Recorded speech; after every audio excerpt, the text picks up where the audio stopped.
नमस्कार। आज का सत्र मौखिक भाषा विकास क्या है, डिकोडिंग क्या है, पठन में लोगोग्राफिक पठन क्या है, ब्लेंडिंग क्या है, इसमें चर्चा की जाएगी। जैसा कि हम जानते हैं कि हमारे दैनिक शिक्षण योजना की जो संरचना में पहले पीरियड में मौखिक भाषा विकास, दूसरे पीरियड में डिकोडिंग और तीसरे पीरियड में हमें पठन पे कार्य करना है। और इस पठन में हमको जो आवश्यक सामग्री है, जो हमारी शिक्षण सहायक शिक्षक सामग्री है, उस पर थोड़ा सा एक नज़र डाल लेते हैं। उसके बाद हम मौखिक भाषा विकास क्या है, डिकोडिंग क्या है, बाकी चीज़ पे हम चर्चा जो है स्टेप बाय स्टेप कर लेंगे। क्योंकि बिना सहायक शिक्षण सामग्री के जाने बिना जो है, क्योंकि शिक्षण सहायक सामग्री दोनों में जो मौखिक भाषा विकास में भी और डिकोडिंग में, दोनों में इसकी आवश्यकता है, दोनों पीरियड में इसकी ज़रूरत पड़ेगी।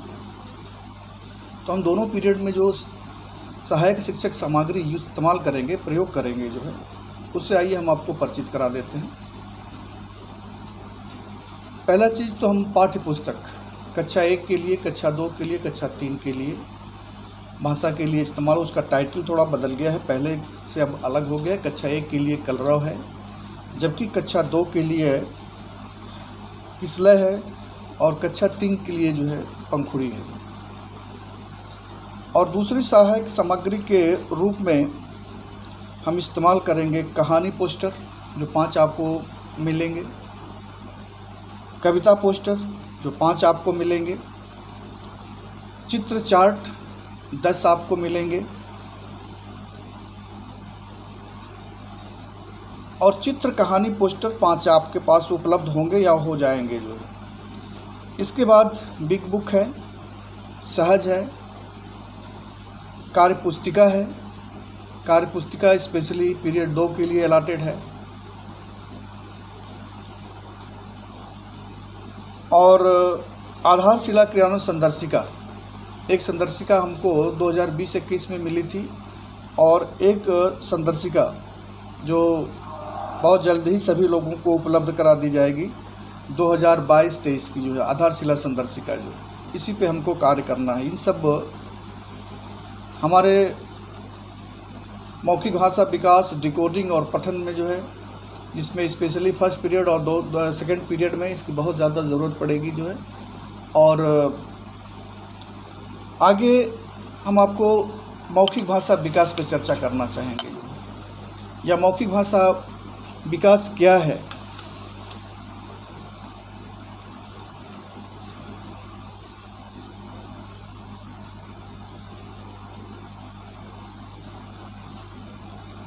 मौखिक भाषा विकास क्यों जरूरी है? समझने की क्षमता सबसे पहले मौखिक स्तर पर बनती है। मौखिक भाषा में दक्षता बच्चे की बेहतर समझ का आधार होती है। स्वतंत्र रूप से पढ़ने के लिए शब्दावली का ज्ञान भी चाहिए, तो मौखिक भाषा विकास के अंतर्गत विकसित हो रहा होता है। बोलते समय भाषा संरचना की समझ लिखित भाषा को समझने में उपयोगी होती है। बच्चों के पूर्व ज्ञान, अनुभवों और उनके निजी जीवन को स्कूल से जोड़ने में मदद मिलती है, जिससे वे स्कूल में और सहज महसूस करते हैं। मौखिक भाषा के अंतर्गत होने वाली चर्चा के दौरान बच्चों में सोचने, समझने, कल्पना और तर्क करने की क्षमता का बेहतर विकास होता है। मौखिक भाषा विकास पढ़ना एवं लिखना सीखने की नींव है। मौखिक भाषा विकास पढ़ना और लिखना जो है उसका बेस है, जो है किसका बेस है? पढ़ने का और लिखने का जो है। बिना मौखिक भाषा विकास के जो है संभव नहीं है। आधा अधूरा नॉलेज बच्चों के पास रहेगा अगर मौखिक भाषा का विकास अगर अच्छा नहीं है तो। आइए हम कुछ जानते हैं मौखिक भाषा विकास से पहले बच्चा क्या लेकर के आया है। बच्चा जो उसके पास पहले से है कि वो सुन करके समझ लेता है, और हमको कहाँ तक ले जाना उसको कि पढ़ करके समझ ले वो। तो पहले क्या है, बच्चा सुनना, उसके बाद पढ़ने की बात आती है। पढ़ी या सुनी हुई बात को समझ पाता है कि नहीं पाता है जो है, तो इसको जान लें। सुनकर समझने और प्रतिक्रिया देने के कौशल सीधे सीधे पढ़कर समझने का आधार है। अगर बच्चा सुन करके समझ लेता है तो ये माना जाएगा कि बच्चा पढ़ करके भी समझ लेगा। तो इसको मैथमेटिकल वे में अगर कहा जाए तो सुनकर समझना प्लस शब्द पहचान बराबर होगा पढ़ करके समझने के लिए। इसको फिर से समझ लें, सुनकर समझना प्लस शब्द पहचान बराबर होगा पढ़कर समझना। मौखिक भाषा विकास की गतिविधियां क्या है, थोड़ा सा उस पर चर्चा कर लेते हैं। मौखिक भाषा विकास और भी कुछ तथ्य हैं मौखिक भाषा से संबंधित जिस पे हम चर्चा कर लेते हैं। मौखिक भाषा विकास होने पर ही आत्मविश्वास बढ़ता है, शब्दावली विकास होती है और पढ़ने की प्रतिक्रिया की तरफ बच्चे आगे बढ़ते हैं। जो मौखिक भाषा के चलते बच्चों में सोचने, समझने, कल्पना करने और तर्क करने की क्षमता का विकास होता है। मौखिक भाषा विकास के लिए कक्षा में कौन सी गतिविधियां कराई जा सकती हैं, तो आइए इन गतिविधियों पे जो है हम थोड़ा चर्चा कर लेते हैं। चित्रों पर चर्चा, बच्चों के अनुभवों पर चर्चा, कहानी पर चर्चा, पाठ्य पुस्तक में दिए पाठ पर चर्चा, अभिनय और रोल प्ले पर चर्चा या रोल प्ले करा सकते हैं जो है, साक्षात्कार और सर्वेक्षण पे चर्चा, मौखिक भाषा विकास के खेल पे चर्चा जो है, ये इसकी गतिविधियों में शामिल है। प्रारंभिक कक्षाओं में मौखिक भाषा का सुदृढ़ विकास सभी प्रकार के साक्षरता कौशल की आवश्यकता व ठोस नींव है।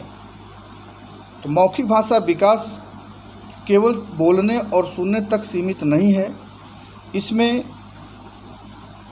जानकारी देना, प्रतिक्रिया देना, सोचना, अनुमान लगाना, निष्कर्ष निकालना जैसे कौशलों का विकास भी शामिल होता है। सुदृढ़ मौखिक भाषा विकास के सुनकर समझने का कौशल, अच्छी शब्दावली और तार्किक कौशल विकसित करने में मदद मिलती है। इसके बाद हम चर्चा करना चाहेंगे डिकोडिंग क्या है। किसी लिखे हुए शब्द को पहचानने के लिए उस शब्द के वर्ण, अक्षर, ध्वनि को पहचानना और ध्वनियों को एक साथ जोड़कर उच्चारित करने की प्रक्रिया डिकोडिंग कहलाती है।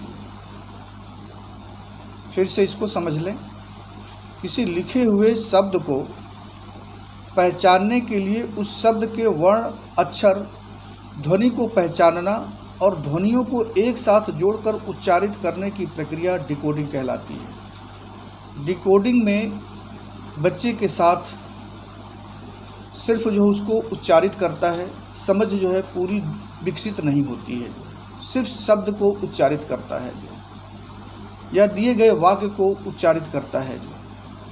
जैसे डिकोडिंग ही हम शब्द को ले लें, अगर डिकोडिंग का कंसेप्ट जिसके पास नहीं है उसके लिए ये खुद ये डिकोडिंग हो जाएगा, और जिसको ये समझ में आ जाएगा कि डिकोडिंग क्या है उसके लिए डिकोडिंग नहीं बल्कि वो रीडिंग हो जाएगा। जो है मीन्स समझ के साथ डिकोडिंग वो रीडिंग हो जाता है, और सिर्फ जो है ध्वनि को उच्चारित करना जो है वो डिकोडिंग होता है। जो है किसी शब्द का उच्चारित करना डिकोडिंग कहलाता है। उसमें समझ पूर्ण रूप से डेवलप नहीं होता है। अगर समझ डेवलप हो गया तो वो रीडिंग में चला आता है। जो तो minor difference between decoding and reading है कि अगर समझ डेवलप पूर्ण हो गया तो वो रीडिंग हो जाएगा, और समझ नहीं है, सिर्फ ध्वनि उसके शब्द के जो वर्ण या अक्षर की जो है ध्वनि को उच्चारित कर ले रहा है, उच्चारित करना जो है वो क्या कहलाएगा, आपका जो है डिकोडिंग कहलाएगा। तो जब पाठक तेजी से शब्दों को पहचानते हैं तब अपना पूरा ध्यान ध्वनियों को जोड़ने के बजाय पढ़े गए शब्दों और वाक्यों के अर्थ समझने पर लगा सकते हैं। प्रभावपूर्ण डिकोडिंग का सीधा असर बेहतर समझ बनाने में होता है। इसलिए अच्छा पाठक होने के लिए डिकोडिंग कौशल का मजबूत होना बहुत ही ज़रूरी है, क्योंकि एक साथ दो क्रियाएं चलती है। हम ध्वनि को, जिसको आगे चल कर के हम बताएंगे कि ब्लेंडिंग करते हैं, जो है मिलाते हैं, साथ में मिलाना होता है, उसके ध्वनि को उच्चारित करना होता है और साथ में समझना होता है। ये तीन प्रक्रियाएं जो है एक साथ होती हैं। जो किसी शब्द को या वाक्य को, जिसको हम कह सकते हैं डिकोडिंग से पहले जो है उसमें क्रियाएं कितनी शामिल हैं, उसकी हम ध्वनि से परिचित होते हुए उसके ध्वनि को उच्चारित करने के साथ साथ उसमें ब्लेंडिंग का भी काम होता है, जो मिलाने का भी काम होता है। जो है तीसरा काम उसमें जो है समझ अगर डेवलप होता है तब वो पढ़ना हो जाता है, और सिर्फ मिलाते हैं जो है तो वो डिकोडिंग में आ जाएगा। जो है उसकी ध्वनियों को मिला करके उच्चारित करना, ये डिकोडिंग हो जाएगा। और उसमें अगर समझ अगर डेवलप हो गया जो है तो वो रीडिंग हो जाएगा। जो तो ये तीन चीज़ों का जो है हमको वास्तव में क्या है, मौखिक भाषा विकास, उसके बाद डिकोडिंग, उसके बाद आपकी जो है पठन, ये तीन आपके पीरियड जो दिए गए हैं उसका सीक्वेंस यही है आपका है। जो मौखिक भाषा विकास का मतलब क्या है कि वर्ण या अक्षर के ध्वनियों को हम पहचानें, चाहे वो लिखा हो, जो आपका लिपिक जो दिया गया था वर्ण और ध्वनि जो आपका है। तो इसमें थोड़ा सा मैं आपको वर्ण ध्वनि पे जो है वर्ण और अक्षर पे थोड़ा सा जो है क्लियर कर दूं, क्योंकि ग्रामेटिकली वर्ण और अक्षर का कंसेप्ट अलग है और बोल चाल में जो है वर्ण अक्षर का जो है कंसेप्ट अलग है। जो है थोड़ा सा मैं वर्ण अक्षर पे यहाँ कंसेप्ट जो है अपना प्रस्तुत करना चाहूँगा आप लोगों के समक्ष। जो स्वर होते हैं, ग्रामेटिकली मैं इसमें बात कर रहा हूँ, जो स्वर होते हैं वो वर्ण और अक्षर दोनों होते हैं। और व्यंजन जो हलंत के साथ जो है, क से लेकर के ग तक की बात है, जो हलंत के साथ होते हैं जिसको हम व्यंजन कहते हैं, व्यंजन शुद्ध रूप से हलंत वाला ही होता है। और जब उसमें हम क को हम ब्लेंडिंग कर देते हैं, उसमें मिला देते हैं जो, तो शुद्ध रूप से जो क बनता है वो अक्षर हो जाता है। लेकिन यहाँ हम संदर्शिका में या कार्यपुस्तिका में जो है वर्ण अक्षर जो है आपको बार बार लिखा हुआ मिलेगा। तो वर्ण अक्षर का यहाँ जो कंसेप्ट आपका है जो है ग्रामेटिकल से थोड़ा सा हट कर करके मिलता जुलता आपका है जो है। तो वर्ण का तो आप तो सभी स्वर जो है वर्ण अक्षर दोनों होते हैं। और यहाँ आपका जो व्यंजन की बात मैं करूँ तो व्यंजन जो हलंत वाले आपके होंगे जो है उसमें अ मिला देंगे जो है तो वो अक्षर बन जाते हैं का जो है। लेकिन यहाँ समझ जो है उसको हम कॉन्सोनेंट जो है के रूप में जो है, जो हम व्यंजन के रूप में जो है अ को मिला करके ही समझेंगे, जो समझने की बात है जो है।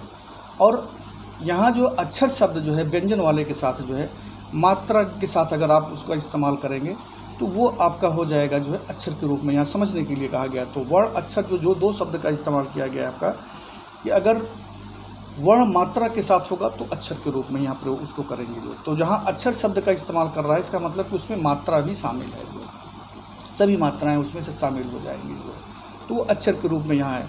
व्यवहारिक ग्रामेटिकल और जो व्यवहारिक रूप में हम यहाँ जो वर्ण और अक्षर का शब्द का जो हम प्रयोग कर रहे हैं और तो उसको समझने का ये प्रयोग करेंगे जो। वास्तव में ये डिफरेंट थोड़ा सा हमारा हिंदी का और अंग्रेजी का जो है थोड़ा सा जो डिफरेंट है, कि वहाँ जो आपका वर्ण और अक्षर यहाँ हमारे जैसे हिंदी में होता है, लेकिन अंग्रेजी में आपका जो है सिर्फ आपका जो है लेटर ही होता है जो। वहाँ वर्ण अक्षर का कंसेप्ट नहीं है, वहाँ सिर्फ लेटर जो होता है जो। यहाँ आपका जो है वर्ण और अक्षर दो चीज़ हो जाते हैं, थोड़ा सा डिफरेंट हो जाता है। और हम चूँकि आमतौर पे दोनों को मिला करके अंग्रेजी और हिंदी को जब देखते हैं तो ये कन्फ्यूजन की स्थिति बन जाती है। तो इसीलिए जो वहाँ अल्फ़ाबेट आपका इस्तेमाल किया गया है और उसमें वावेल और कॉन्सोनेंट का A-E-I-O-U को आपको जो है स्वर कहते हैं, बाकी को कॉन्सोनेंट कर देते हैं। यहाँ आपका जो क्या होता है आपका जो है इसमें वर्ण और अक्षर दोनों आपके जो हो जाते हैं। स्वर में आपके जो पूरे जो है वो वर्ण और अक्षर दोनों होता है, जबकि व्यंजन मतलब आधा जो है, आधा देखिए अंग्रेजी में नहीं होता है, हिंदी में आपका जो है सिर्फ आधा मिलेगा, जो अंग्रेजी में आधा कोई लेटर नहीं होता है, जबकि हिंदी में जो है आधा लेटर आपका होता है। जो आधा लेटर ही होता है वही आपका क्या होता है, आपका जिसको हलंत वाले जो कहते हैं वही आपका जो है यहाँ व्यंजन होता है। लेकिन जब उसमें अ जोड़ दिया जाता है तो अक्षर के रूप में हो जाता है, लेकिन बोलचाल के भाषा में उसको हम वर्ण ही समझते हैं जो।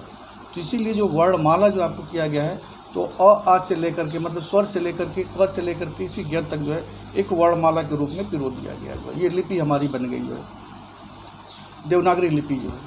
तो देवनागरी लिपि में जो है मतलब एक पर्टिकुलर संकेत है, उसकी ध्वनि क्या है। लिपि हमारी यही ना बताती है कि किसी जो प्रतीक है उसकी ध्वनि क्या है। ये हमारी लिपि के अंतर्गत बताता है। तो हम क का जो प्रतीक बनाते हैं और उसकी ध्वनि हम क जो उच्चारित करते हैं जो है, तो ये लिपि की देन है। तो हम इस पे डिटेल में ना जाएंगे, इसके डिटेल के लिए हम अलग से जो है एक वीडियो जो है बना देंगे, या बहुत से वीडियो जो है यूट्यूब पे पड़े हुए हैं, उसको आप जो है इसका अध्ययन कर लेंगे। तो यहाँ हमारा डिकोडिंग सब फिर से मैं रिमाइंड करा देता हूँ जो है कि जो शब्द आपके हैं वो कई वर्ण या अक्षर से अब क्लियर हो गया होगा, कई वर्ण और अक्षर से मिल कर के जो बने होते हैं, मिल कर के जो हम कह रहे हैं जो है कुछ कहीं कहीं जोड़ करके जो प्रॉपर वर्ड नहीं है जो है। एडिंग एंड ब्लेडिंग ये दो वर्ड है। यहाँ ब्लेडिंग को भी मैं यही क्लियर कर देना चाहूँगा। ब्लेडिंग मिलाने से होता है, एडिंग जोड़ने से होता है। तो ऐड का मतलब जैसे मैथमेटिकल वे में समझने की कोशिश करें कि 2 + 3 जोड़ेंगे तो उसका रिजल्टेंट 5 मिल जाएगा, और 3 + 2 को भी जोड़ेंगे तो रिजल्टेंट 5 ही मिलेगा जो है। लेकिन जब ब्लेडिंग बात कहेंगे आपको जो है, तो उसमें 2 + 3 ही आपकी बात होगी, मतलब 2 में 3 को ही जोड़ना है जो, 3 में 2 को नहीं जोड़ना है, क्योंकि उसका रिजल्टेंट जो है हिंदी में जो अगर आप करेंगे तो अलग मिल जाएगा। जैसे कि क में ल जोड़ेंगे, जिसको क में ल मिलाएंगे जो है, तो वो आपका क्या मिल जाएगा, कल मिल जाएगा जो। तो ये ब्लेडिंग हुआ जो है। अब इसको जो ऐड करने की बात जो जोड़ने, बोलचाल की भाषा में जो हम लोग वर्ड यूज़ कर देते हैं, इसीलिए इसमें अंग्रेजी ब्लेडिंग वर्ड इस्तेमाल किया गया है। जोड़ने की बात नहीं, जो मिलाने की बात नहीं, क्योंकि हम दो जोड़ना और मिलाना दोनों का कंसेप्ट एक ही रख लेते हैं जो। इंग्लिश में एकदम क्लियर इसको कर देता है कि एडिंग क्या है और ब्लेडिंग क्या है आपका जो है। तो एडिंग मतलब आप किसी में किसी को जो आगे पीछे जो है जोड़ करके रिजल्टेंट हमको आउटपुट जो है एक ही मिल जाएगा, सेम रहेगा। लेकिन ब्लेडिंग में जो है आपका पहले में दूसरे को जोड़ेंगे तो उसका अलग रिजल्ट मिलेगा, और दूसरे में अगर पहले को जोड़ते हैं तो उसका अलग रिजल्ट मिलेगा जो। इसलिए हम जो एक प्रॉपर वर्ड ब्लेडिंग का इस्तेमाल करते हैं जो। तो इसके लिए जो ब्लेडिंग वर्ड जो अंग्रेजी में आप देखेंगे जो है कि आपको शिक्षक संदर्शिका भी मिलेगी या कार्य पुस्तिका मिलेगी जो, तो उसमें हिंदी वाले वर्ड जो है मिलाने वाले की बात नहीं कर करके जो ब्लेंडिंग वर्ड इस्तेमाल कर रहे हैं जो, ताकि आपके पास क्लियर कंसेप्ट उसका बन जाए जो है कि ब्लेडिंग का मतलब क्या है कि किसमें किसको जो है ब्लेंड करना है जो, किसमें किसको मिलाना है। तो क में ल को मिलाना है, अगर ल में क को मिला देंगे जो है तो उसका क्या हो जाएगा, आपका लक हो जाएगा जो कि अलग आउटपुट हो जाएगा, और क में ल को ऐड ब्लेंड करेंगे तो वो आपका हो जाएगा कल हो जाएगा। तो इसलिए ब्लेंड जो है, ब्लेंडिंग जो है, जो कहीं अगर शब्द आता है तो ब्लेंडिंग में आप जान लें कि पहले में दूसरे को जो है मिलाना है, उस पर बल दिया गया है कि किसमें किसको मिलाएंगे जो। ये नहीं कि हम किसी में किसी को मिला देंगे। जैसे शरबत बनाना है तो चीनी में पानी मिलाइए, पानी में जो है चीनी मिलाइए, वो शरबत बन जाएगा जो, मतलब आउटपुट आपका एक ही मिल जाएगा। लेकिन ब्लेंडिंग की बात होगी जो है तो वो डिफरेंट हो जाएगा। तो वहाँ थोड़ा सा समझने की बात है, वहाँ मिल करके एक हो जाता है। यहाँ आपके वर्ड तो बनते हैं जो। तो ब्लेंडिंग का जो कंसेप्ट यहाँ है, फिर से मैं आपका ब्लेंडिंग पे भी क्लियर कर देता हूँ कि ब्लेंडिंग जो अप्रोप्रिएट वर्ड आपको जो दिया गया है कि एक अक्षर में दूसरे अक्षर को किसके साथ आपको ब्लेंड करना है जो, दोनों में से किसी को आगे पीछे करेंगे तो उसका आउटपुट जो है, रिजल्ट जो है अलग आपका हो जाएगा। तो इसलिए ब्लेंडिंग पे तो डिकोडिंग क्लियर हुआ, ब्लेंडिंग भी यहाँ क्लियर हुआ। अब हम आगे चलते हैं आपको लेकर करके ब्लेंडिंग डिकोडिंग पे थोड़ी बातें और कर लेते हैं। डिकोडिंग के लिए बुनियादी कौशल, डिकोडिंग के लिए बुनियादी कौशल प्रिंट चेतना और ध्वनि जागरूकता, ये दोनों को थोड़ा समझ लेते हैं। प्रिंट चेतना क्या है? प्रिंट चेतना यह समझ पाना कि बोले जाने वाले शब्दों के लिखित प्रतीत होते हैं। बोले जाने वाले शब्दों के ये लिखित प्रतीत जो होते हैं, जो सिंबल होते हैं जो है, और जो हम बोल रहे हैं उसे लिखा भी जा सकता है, या जो लिखा गया है उसे हम उच्चारित भी किया जा सकता है, उसका उच्चारण हम कर सकते हैं। तो प्रिंट चेतना विकसित करने के कुछ चरण हैं, उस चरण को देख लेते हैं। साझा पठन शिक्षक एवं बच्चों द्वारा साथ साथ पढ़ना होता है इसमें। दूसरा आपका है बच्चों के साथ बातचीत करते हुए शब्दों को लिखना होता है। तीसरा जो है कहानी कविता चार्ट का उपयोग करते हुए बच्चों को बताना होता है, और वाक्य पट्टे के साथ काम करना होता है। तो सारे ये चीज़ है कि प्रिंट चेतना का मतलब क अक्षर है या ख अक्षर है या कोई शब्द का अगर आपको जो दिया गया है उस बच्चा प्रिंट से, उस सिंबल से, जो उस प्रतीक से, उस लिपि से जो है बच्चा परिचित हो जाए जो है, और हम उसको ब्लेंडिंग कर करके शब्द बना लेंगे, और फिर शब्दों के समूह से वाक्यांश बना लेंगे, और उसमें समूह मिले तो वाक्यांशों के समूह से कह सकते हैं जो है कि हम वाक्य बना लेंगे। जो वाक्य के फिर से हम अनुच्छेद बनाते हैं, अनुच्छेद के फिर समूह से हम फिर क्या बनाते हैं जो है कहानी बनाते हैं जो है। तो ये स्टेप आपके चलते हैं जो है। तो वर्ण अक्षर के समूह से हम शब्द का निर्माण करते हैं, शब्द के ब्लेंडिंग शब्द के समूह से जो है हम जो है वाक्यांश या वाक्य बनाते हैं, और वाक्यों के समूह से हम अनुच्छेद बनाते हैं, और अनुच्छेदों के जो है समूह से जो है हम एक कहानी या पाठ बनाते हैं। तो आइए इसके बाद हम ध्वनि जागरूकता पे बात कर लेते हैं। ध्वनि जागरूकता क्या है? यह समझ पाना कि बोले जाने वाले वाक्य शब्दों को जोड़कर बनते हैं। फिर से इसको ध्यान से सुन लें। यह समझ पाना कि बोले जाने वाले वाक्य शब्दों को जोड़ करके बनते हैं। शब्द विभिन्न छोटी छोटी ध्वनियों को जोड़ने से बनते हैं। सारी बातें वही है।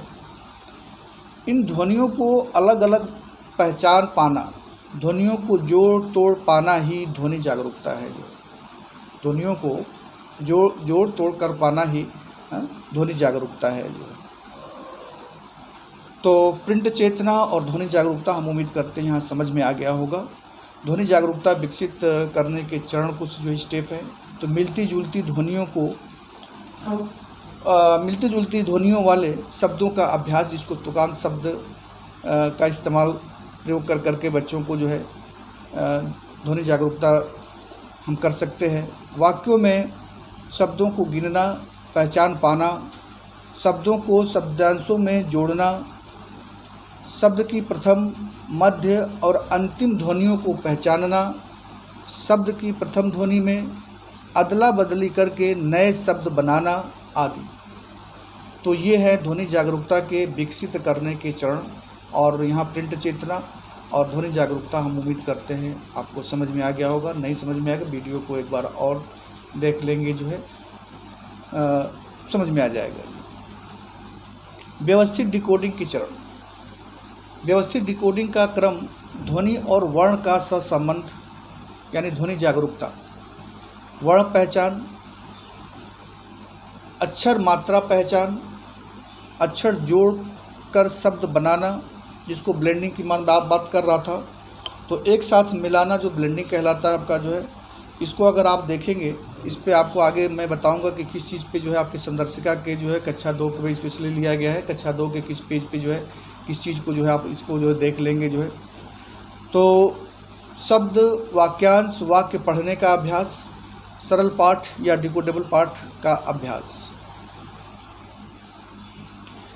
यहाँ एक चीज़ आपको बताना चाहेंगे कि ध्वनि परिचय पर जो कार्य होगा शिक्षक संदर्शिका के कक्षा 2 के पेज नंबर 59 पे जो है दिया गया है। वर्ण अक्षर परिचय शिक्षक संदर्शिका कक्षा 2 के पेज नंबर 71 पे दिया गया है। ब्लेंडिंग शिक्षक संदर्शिका कक्षा 2 के पेज नंबर 86 पे दिया गया है। शब्द पठन शिक्षक संदर्शिका कक्षा 2 के पेज नंबर 97 पे दिया गया है। वाक्यांश और वाक्य पठन शिक्षक संदर्शिका कक्षा 2 के पेज नंबर 131 पे दिया गया है। इसको आप देखेंगे, आप संदर्शिका का अध्ययन करेंगे जो है तो आपको बहुत और आसान हो जाएगा। तो इस पे चर्चा हमने कर दिया जो है। आगे हम आपको पठन पे लेकर के चलते हैं कि पठन क्या है। पढ़ना सिर्फ वर्णों और अक्षरों को डिकोड करते हुए शब्दों का उच्चारण मात्र नहीं है। पढ़ने की प्रक्रिया में बच्चे पाठ को पढ़कर उसका अर्थ निकालते हैं। अर्थ तक पहुंचने में बच्चे अपने अनुभव और भाषाई समझ का प्रयोग करते हैं। पढ़ना और डिकोडिंग में यही बातें मैंने अभी जस्ट पहले बताया कि डिकोडिंग में सिर्फ जो है शब्दों को उच्चारित करना होता है, शब्दों की ध्वनियों को उच्चारित करना होता है, जबकि इसमें दोनों मिक्स एक स्टेप और मिल जाता है जो है कि ध्वनि को, शब्दों के ध्वनियों को उच्चारित करने के साथ साथ उसमें समझ भी डेवलप हो जाना चाहिए जो है, तब उसको हम ये कहते हैं कि पढ़ना हुआ जो है। तो पढ़ने का कंसेप्ट, रीडिंग का कंसेप्ट होता है, निपुण ने उसको क्लियरली मेंशन भी किया हुआ, तो क्लियरली मेंशन किया हुआ जो है रीडिंग विथ अंडरस्टैंडिंग। तो विथ अंडरस्टैंडिंग अगर हो गया तो वो पढ़ना हो जाएगा, जबकि विदाउट अंडरस्टैंडिंग सिर्फ उच्चारित करना होगा तो वो डिकोडिंग हो जाएगा। जो यहाँ से भी आपको जो है ये क्लियर हो जाएगा जो है कि डिकोडिंग क्या है और पढ़ना क्या है। तो पठन के लिए महत्वपूर्ण बिंदु, बच्चे को कुशल पाठक बनने के लिए इन तीनों बिंदुओं का समावेश होना आवश्यक है। बच्चे के स्तर का पाठ, बच्चे के पढ़ने की गति और पढ़कर समझ पाने की क्षमता बच्चे के अंदर है कि नहीं है, तो ये आपके पढ़ने के लिए महत्वपूर्ण ये बिंदु हैं। प्रभावपूर्ण पठन, प्रभावपूर्ण पठन किसे कहते हैं?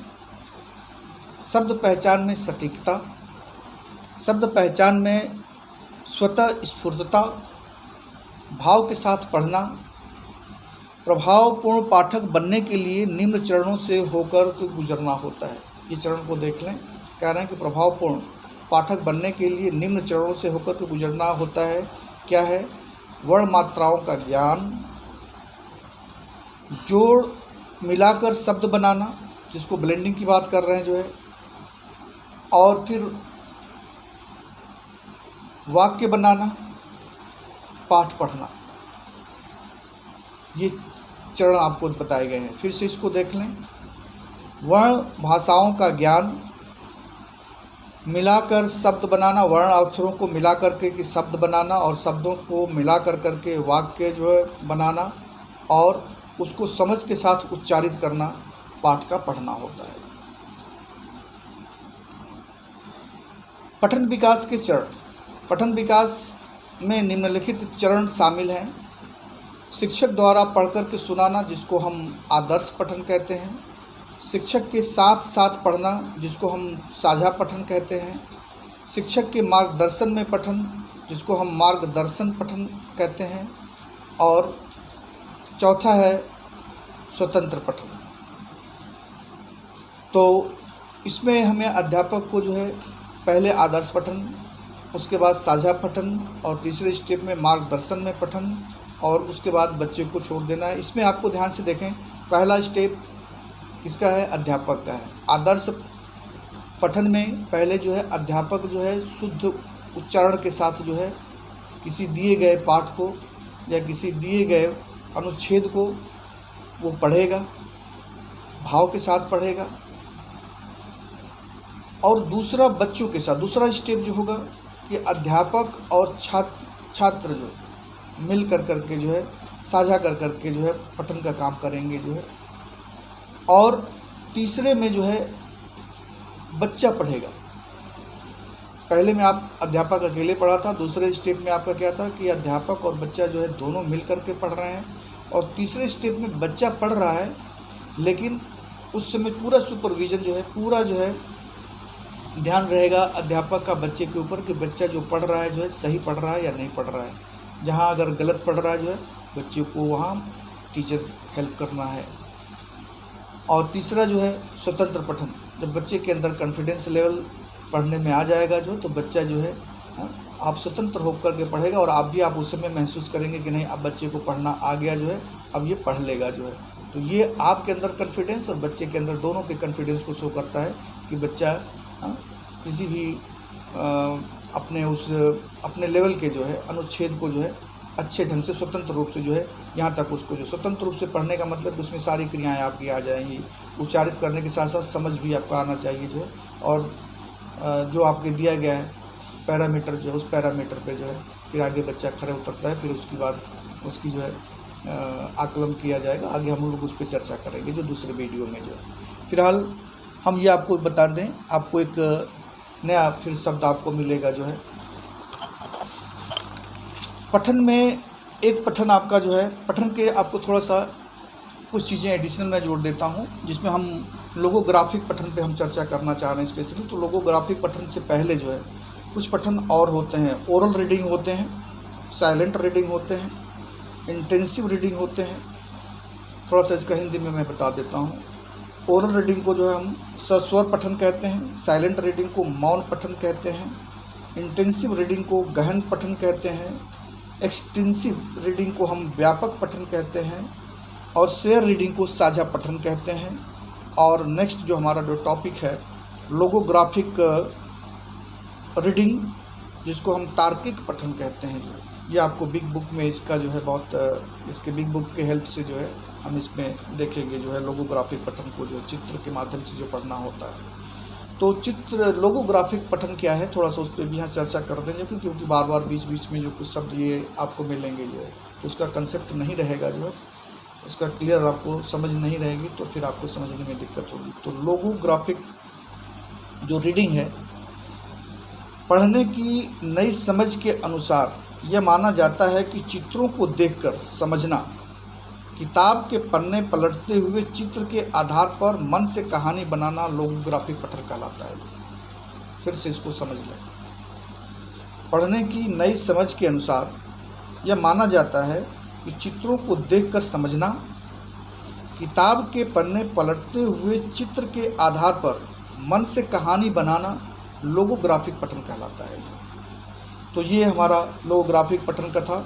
इसके पहले तमाम चरण थे जो है, तो उस पर हमने जो देखा, इसमें हम पीछे वाले फिर थोड़ा सा रिमाइंड करा देते हैं। आदर्श पठन, साझा पठन, मार्गदर्शन पठन और स्वतंत्र पठन, इसके स्टेप से हमको जो है मिलेगा क्या। पढ़ना एक ऐसी रचनात्मक प्रक्रिया है जिसमें पाठक लिखित शब्दों के साथ अपने पूर्व ज्ञान, अपने अनुभव को जोड़ते हुए अर्थ निर्माण करता है। तर्क करना व निष्कर्ष निकालने की प्रक्रिया समझ रहे होते हैं। इसके लिए पठन की रणनीतियों पर व्यवस्थित कार्य करने की आवश्यकता है, जिसकी शुरुआत सार्थक संदर्भ के साथ पठन, पुस्तकों की किताबों से पठन, अनुमान के कौशलों से होती है और मार्गदर्शन के पठन और स्वतंत्र पठन तक जाती है। धन्यवाद।